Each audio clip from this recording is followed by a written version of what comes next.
નમસ્કાર. આગળના બ્લોગની અંદર જોયું ભૂદેવો મંદિરે પહોંચી સ્થાપન કર્યા અને પ્રિવેડિંગ ચાલુ હતું. અમે જોયું સરસ રાધા કૃષ્ણ બનીને પ્રિવેડિંગ કરતા હતા.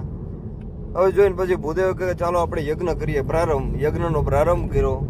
યજમાનશ્રીના સર્વમનોકામનાની સિદ્ધિ માટે દામોદર કુંડના કાંઠે સમસ્ત પિતૃ મોક્ષાર્થે નારાયણ બલિ યજ્ઞ કર્યો અને યજ્ઞ પૂર્ણ કરી વિસર્જન કરે છે ભૂદેવો. હવે બસ અમિત દાદા ક્યાંક બોલતા હતા, સમજાણું નહીં, પણ મૂર્તિઓ લે છે. વિસર્જન કર્યું, ગાય માતાના દર્શન કર્યા અને નીકળ્યા તો ડાયરો કાઠિયાવાડી રેસ્ટોરન્ટ હતી, ત્યાં ભોજન પ્રસાદ લીધો અને ત્યાંથી અમે સીધા પછી આવ્યા રાજકોટ. અમારા એક યજમાનની ઓફિસ પર વાસ્તુ વિઝિટ કરી. એમની નવી ઓફિસ બની રહી હતી તો ત્યાં બધું વાસ્તુનું જોયું, વોરા સ્કેન કર્યા અને પછી તો અમિત દાદા કે હવે વહેલા નીકળી, એટલે અમિત દાદાએ ગાડી ચલાવી છે.